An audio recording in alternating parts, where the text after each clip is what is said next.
The software that we went after to make that easy is called Gapi. It's an integration engine for generative AI. So the amount of things that change and how often these achievements and performance are happening, it's so fast. But because we're part of the lab, we've coalesced all that into an array of Docker images, and Gapi sits on top of it as like a visual connection piece. So you can integrate generative AI into your applications with great ease. You will know that we've been talking about AI, and now we're going to move on to generative AI. Now, a lot of you will be thinking about AI in your systems, in your embedded systems, and you're going to be thinking about generative AI, and you're going to be thinking about cloud computing and how you get your data from your devices into the cloud and how much that costs, and is it actually possible in the embedded market? And you're looking at the world of the where you could have Nvidia everywhere, and that costs you an absolute fortune. And then all of a sudden you think, wouldn't it be great if we could have generative AI on our devices and actually do it on the device? So today we're going to talk to Kerry, who's going to tell you all about what he does and how he does it. And he's also going to introduce to you his relationship with Nvidia and what he's done with Nvidia to see how in the future you can start looking at these embedded applications with generative AI and actually work out it might be closer to your real life today than you might have thought.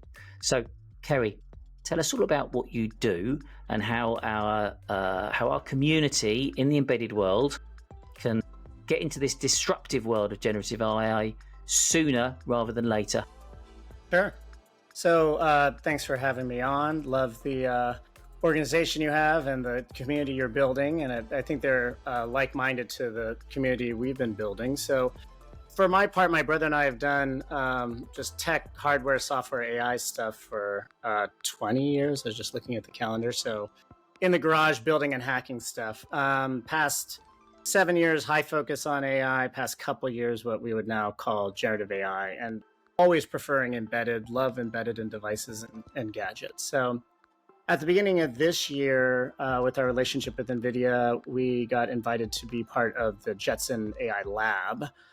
So we get sort of an inside view of the phenomenal breakthroughs that are happening on the embedded side. So we're seeing it with ChatGPT and Perplexity AI on the cloud side, but then that quickly perpetuates down to the Orin class, if you're familiar with it, computers and what's been able to run there. So we've simply gone in the past year from you'll never get that to run on a small single board computer to not only does it runs surprisingly well. So NVIDIA often asks us, how do we get this to be more of a mass market sort of thing? Like one day, is this become like a Raspberry Pi in terms of like everyone knows what it's capable of, what it's not, how it's easy to use, and the software that's available is very friendly? And my honest answer was like, no, it's pretty far away. This stuff is all new. And so we decided to launch a YouTube channel called GenAI Nerds, which was really sort of just a campaign. And I got to interview like their luminary technical people inside of the labs, like Dusty Franklin, who's phenomenal. He's a great follow on LinkedIn, and interviewed them and start unpacking this. And it just turned out the YouTube algorithm loved it because there's somewhere between New York Times says it's going to take your job, right? Terminator 2 is end of the world. And like, how do I Photoshop my boyfriend out with this, tool, right? Like it's kind of two bookends. But if you're already in or you're fascinated by it, which it turns out like the entire world is of technocrats, there wasn't a lot of content there. So it's now like 570 some odd thousand subscribers, million view videos. It's just surprising. We've just never done anything like that. A bunch of self-defined nerds. So we said, let's make some good out of this. Let's foster projects. So a lot of people just messaged in and said, what can we work on? And so we produced two kind of artifacts so far. One is a cost plus model we call GenRunner, which is a single board computer featuring any of the first 4 Orin chips. So that's the Orin Nano 4 gig, 8 gig, NX 8 gig, NX 16. So that's launched as a cost plus model. So it only costs us $250 to build one. It's available from OKDo/RS, I think at $349 US. So that's a lot less than you can get it anywhere else. And so we said, we love this. Let's disrupt and bring costs down and make some changes here in the world. The software that we went after to make that easy is called Gapi. It's an integration engine for generative AI. So the amount of things that change and how often these achievements and performance are happening, it's so fast. But because we're part of the lab, we've coalesced all that into an array of Docker images, and Gapi sits on top of it as like a visual connection piece. So you can integrate generative AI into your applications with great ease. You can then engineer us out. I know how we all think about it, but it's a super fast way to integrate generative AI into your workflows. And so the last bit at sort of ending our introduction is that, come join us.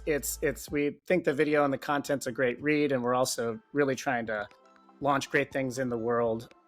And I'm sure we'll get into it, but you'll be surprised how well generative AI functions work on single board computers.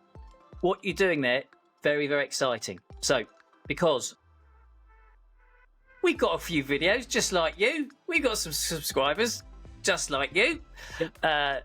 But where we come from is design engineers trying to understand how they evaluate disruptive technology for their designs. So every design that they're working on, be it industrial electronics, be it medical electronics, automotive electronics, doesn't matter what it is, every kind of electronics in the embedded space, every day they're trying to work out how do I make it, whatever their spec is, they're trying to work out how do I make it better, bigger, faster, smaller. How do I add generative AI, for instance? How do I do that? What are because I'm going to be asked to do that in the future.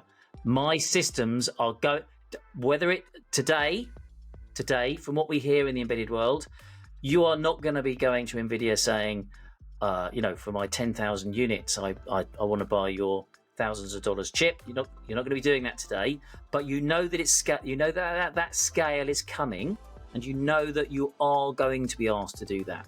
So am I right in understanding that what you've done with your board there, essentially it's an evaluation board, isn't it? What you've got there, you've got an evaluation board for $350 where you can see Edge AI working, and you can actually put real life applications working on it, so you can play with it, so that you can see that when this technology becomes scalable, what you can do and how you can do it. Is that essentially what this is enabling you to be able to do? Yeah, that's fair. I mean, we're universally focused on generative AI. I think the last generation of just AI, if that's, I guess, what we're calling it, of kind of overblown computer vision, bounding box on your face, I can count cars. It's the same thing. You go to these conferences, they're still showing I can count how many people are there. And if you're designing, they've all got this. They've all got this. Yeah. Everyone. And what's funny is that they haven't gone onto each other's booths and all realised that they've got the same footage. But I think that look, if you have a camera, you've already played out your playbook of computer vision-like value proposition. So let me pitch you on what the generative AI features are that the people we talk to are most excited about. I mean, we're at this nexus where even if you don't like it, your boss is going to knock on your door and say, we should be doing generative AI, right? We're at that kind of crazy thing. So just share with me whatever you think of it, and I'll build it up from the bottom. I think if you make a device whose role it is to be intelligent or smart, which your marketing people assuredly are shoving into the brochure, right? You have to start exploring what these new interactions, this new human interaction, is enabling, that I would argue no previous class of compute could do. And that's mostly what we call the 4 value verbs. So this is hear, think, reason, speak. So those are 4 things that I would argue the last generation doesn't really do. So specifically, can you run Whisper, generative AI, speech to text, and human translation services? Can you run vector querying, vector database, small language model? Can you run Hyper TTS text-to-speech sort of pipelines? If you can run all of that on a device and give it scope and guardrails, there's a huge argument for doing so. Number 1, privacy. If we're going to process the way people talk, my face, video, you're going to want, for privacy's sake, or you might be mandated to do so, to process that on the edge. So privacy. The second is that at a certain performance cross section, it's actually faster than streaming it all up to the internet, even if privacy wasn't a concern. So as you start saying, I want some of these features, you will find it actually runs faster on the edge.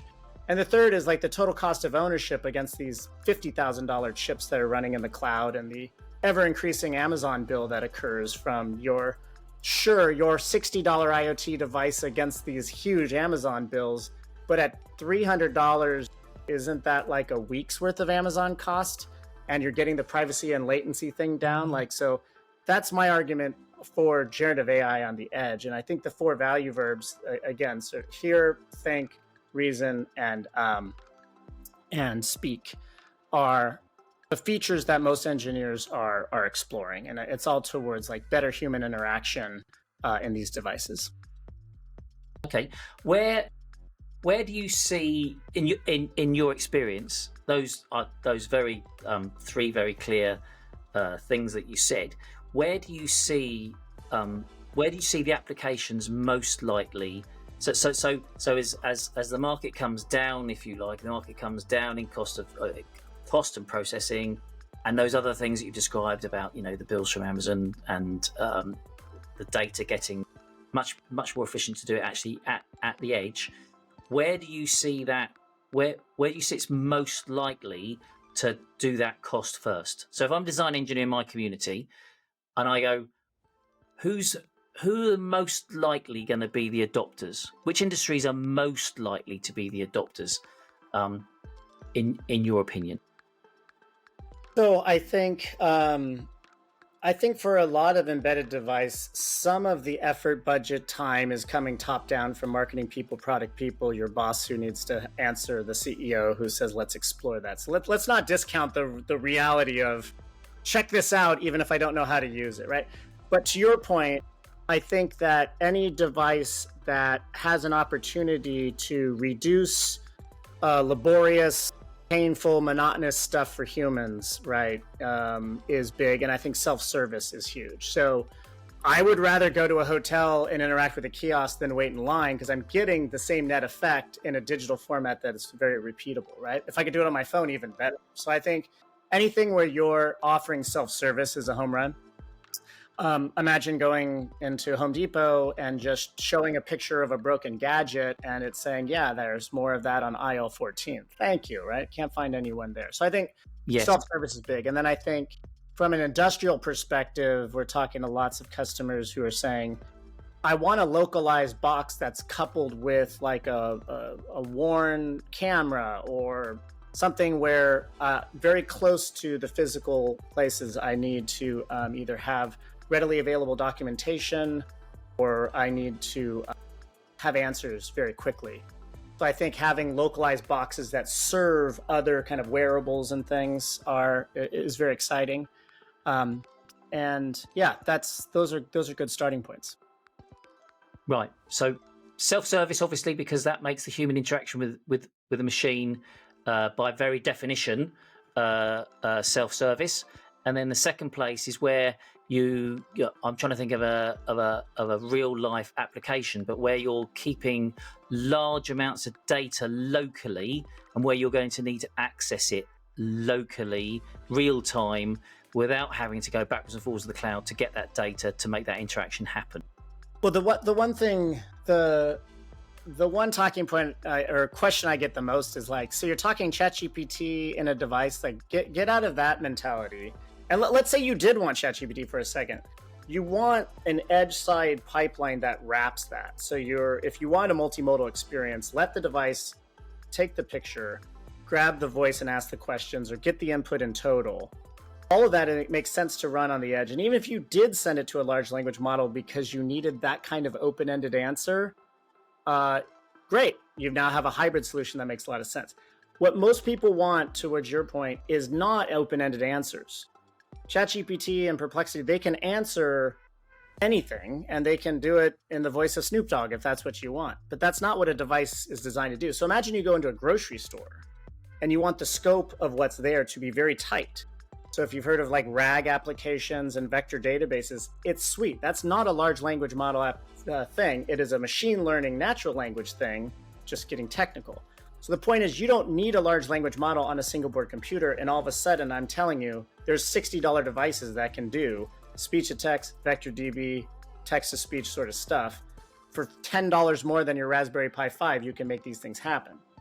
So I think it's about figuring out the application as it always is, but then thinking about what parts of the generative AI stack make sense to add, all of which is too much to talk about here, but that's why we made Gapi, which is like you can drag and drop these nodes and connect them very quickly to try the best of what is out there in the world in terms of models and that sort of thing, and really get the juices going. So I think, you know, in all the time that I've been working in this industry, the truest thing that has always remained is that actually, if you put it in the hands of creative design engineers, they're going to work it out for themselves. Sure. You don't need to put all that stuff in the data sheet. You don't need to lay down rules. You just need to put it in their hands so they can plug it in and go, I wonder if it will do this. And then it's been true. It's been true since, the whole internet revolution, the whole IoT revolution has sped that up. You give somebody a usable thing that what you are suggesting is going to be probably a quicker practical thing than many people are actually thinking today, because they're probably not even thinking about generative AI today. Yeah, probably. I mean, but you're saying actually for $350 you can get my board and you can play and you'll be amazed at what you might actually discover, the features and benefits you can bring your product, and commercially that's going to come quicker to you because of those things you've outlined in your talk about 5 minutes ago. Commercially, that's going to come quicker to you than you probably think today. Yeah, so Gapi is platform independent. You can run it on your laptop and it'll take advantage of your GPU there. So they're not commingled necessarily. And then our board, just to be clear, was a cost plus carrier board to Orin. So it'll run on any Orin. I think where a lot of people go, if 500 is too much, even I get it that the SOM is 200 and will probably never be less than 200 at the lowest end. So if 250, 300 is still too much, just know that we're probably weeks away from announcing a $60 computer where we're getting nearly the same performance, which I know sounds like, what the hell? But there's a real breakthrough by Peter Warden of TinyML. So he was an internal Google AI guy that literally wrote the book on TinyML, and he figured out how to use lower end NPUs to do transformers, and transformers are the technical stack underneath which a lot of generative AI uses. So huge community building out what you can do on it. And it's funny. So this $60 computer is doing toe-to-toe performance on speech-to-text, text-to-speech, vector query, and a little bit less on the small language models. But if you're tracking what I just said, you don't want open-ended text generation. You actually want human interaction that understands the nature of the query being asked, and then you want to direct them into actions. So again, in the example of going to a grocery store, I don't want to say, where are bananas and cucumbers? I want to hear aisle 4, take a left, walk to the end. Yeah. That's what I don't want a poetry, and I don't want, it's an inappropriate use of compute to then send all that to ChatGPT. It's silly. So imagine having localized intelligence. And another use case is like having documentations and regulations and things that are painful and stupid, but need to happen, putting that in a device. Now slap it on the back of a pallet, or just anything that's moving around in an environment, so that you can now sense, hey, you're about to enter this zone, you need to put your helmet on, right? So there's all sorts of workflows that can be informed by a localized set of data.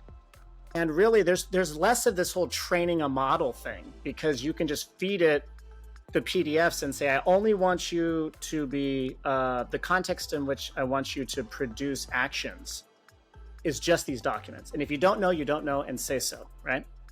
So I think what you can hook these things into now is fascinating. And it takes some amount of like applied expertise to get behind a whiteboard and say, what are you trying to solve? And then here's how you can do that. And I think it'll take a while to snap back. So last question. You talk about your community. 500,000 members are all learning. I'm assuming that they're able to, if they come and get your board and start playing, they're able to interact with other members, answer questions, find out stuff. How does that work? Very briefly. Yeah, so GenAINerds.com is the website. You can spin off to the Gapi link on there. That takes you to GitHub to Docker download and install from there. We can put links in the description here for if you wanted to get a GenRunner, if you didn't already have an Orin. Subscribe and stay tuned, mostly because when we announce this new $60 board, I think the community will go, okay, now I really don't believe it. And we'll launch a side-by-side comparison of the GenRunner node, which is the Nvidia version, and the GenRunner Pi, which is actually a different chip I'm going to hold off on announcing. But yeah, it's amazing and super fun. Like even if you're out there saying like, I want to try these things and hook it up to my Ring camera and just all the things, it's very exciting. Very good. Very good. Okay. Well, thank you very much. So if our community, we're all about disruptive technology, it's not quite been alien tech.